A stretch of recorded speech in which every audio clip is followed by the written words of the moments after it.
Welcome to MogulCast, where we uncover the stories behind the world's greatest business empires.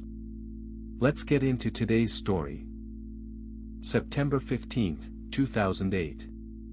1:45 a.m. Lehman Brothers files for Chapter 11 bankruptcy. $613 billion in debt. The largest bankruptcy in U.S. history. Markets freeze. Credit evaporates. Within days, the global financial system teeters on the brink of collapse. This isn't just the story of one bank's failure, it's the story of how a single institution's collapse nearly destroyed the world economy. This is the full story. And it is worse than you think. 1844, a 23-year-old German immigrant named Henry Lehman opens a small dry goods store in Montgomery, Alabama. His brothers Emanuel and Mayer join him, and by 1850, they're trading cotton. The Civil War disrupts everything, but the brothers pivot, first to commodities, then to railroads, and finally to Wall Street. By the early 1900s, Lehman Brothers is a fixture in American finance, helping to underwrite the rise of Sears, Macy's, and even the first transatlantic flight. They survived the 1929 crash by focusing on one thing: risk. But in the 2000s, that philosophy will be abandoned. We will come back to one specific decision: it is the key to everything. The 1980s and 90s are Lehman's golden age. Under CEO Dick Fuld, the bank transforms from a conservative underwriter into a high-risk, high-reward trading powerhouse. By 2006, Lehman is the fourth largest investment bank in America, with over 28,000 employees worldwide. Its stock price hits an all-time high of $86 per share. The secret? Real estate. Lehman becomes the largest underwriter of mortgage-backed securities in the world, packaging risky subprime loans into bonds and selling them to investors. It's a gold rush, until the music stops. 2004, Lehman's real estate division makes a fateful bet: the U.S. housing market will keep rising forever. The bank borrows heavily to buy mortgage lenders, including subprime specialists like BNC Mortgage and Aurora Loan Services.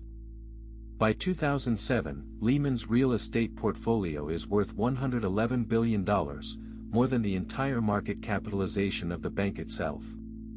Analysts warn of a bubble, but Fuld dismisses them. The worst is behind us, he declares in April 2008. It isn't. Not even close. 2007, the housing market stalls. Subprime lenders start collapsing. Lehman stock drops 20% in a single week. Fuld insists the bank is well capitalized, but behind the scenes, Lehman is scrambling. The problem? Its balance sheet is a house of cards. To hide its exposure, Lehman uses a controversial accounting trick called Repo 105. Here's how it works: at the end of each quarter, Lehman temporarily sells billions in toxic assets to European banks, books the transactions as sales, and uses the cash to pay down debt. A few days later, they buy the assets back. It's legal. It's also a lie. But not everyone is celebrating. Lehman's business model is simple: borrow short-term, lend long-term. It's called the repo market, and it's the lifeblood of Wall Street.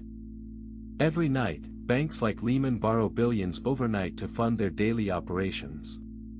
The collateral? Mortgage-backed securities. But here is what the media completely got wrong about this: Lehman wasn't just exposed to subprime mortgages. It was exposed to the entire housing market. And when home prices started falling, the value of those securities plummeted. By mid-2008, Lehman's repo lenders start demanding more collateral. The bank is running out of cash. March 2008. Bear Stearns, another Wall Street giant, collapses. The Federal Reserve steps in with a $29 billion bailout. Lehman's stock plunges 48% in a week. Fuld insists Lehman is different: it has strong liquidity. But the numbers tell a different story. Lehman's leverage ratio is 30-to-1. That means for every $1 of capital, it has borrowed $30. If its assets lose just 3.3% of their value, the bank is insolvent. And the losses are already piling up. By June, Lehman reports a $2.8 billion quarterly loss, the first in its 158-year history. August 2008. Lehman stock is now trading at $14 per share, down 84% from its peak. The bank tries to raise $6 billion in capital, but investors are skeptical. Fold turns to the Korean Development Bank for a lifeline. The deal falls through.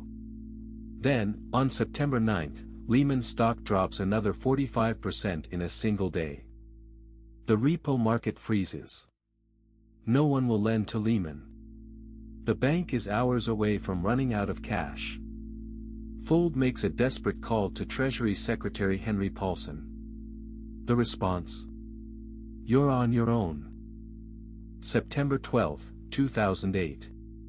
A weekend that will change history. Lehman's executives gather at the Federal Reserve Bank of New York. The goal: find a buyer.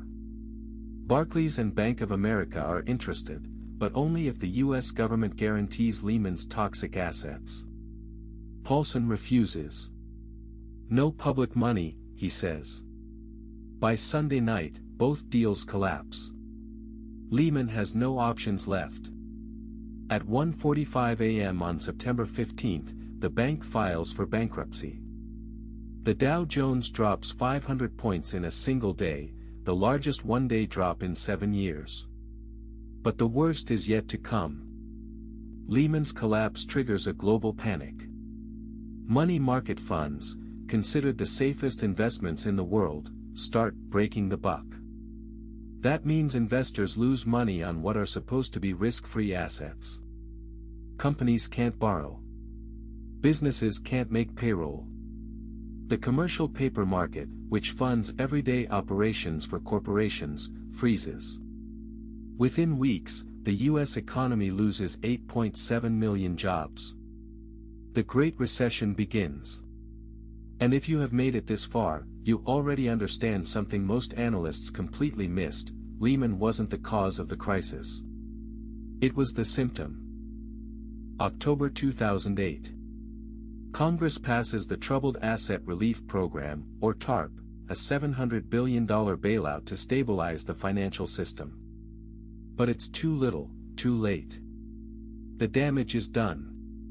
Lehman's bankruptcy exposes a flaw in the system: no one knows how to unwind a bank of its size. The Fed and Treasury are forced to bail out AIG, Citigroup, and Bank of America. The total cost? Over $1 trillion. The lesson? Too big to fail is too big to exist. But the rules won't change for years. 2010, the Dodd-Frank Act is signed into law, creating new regulations for banks.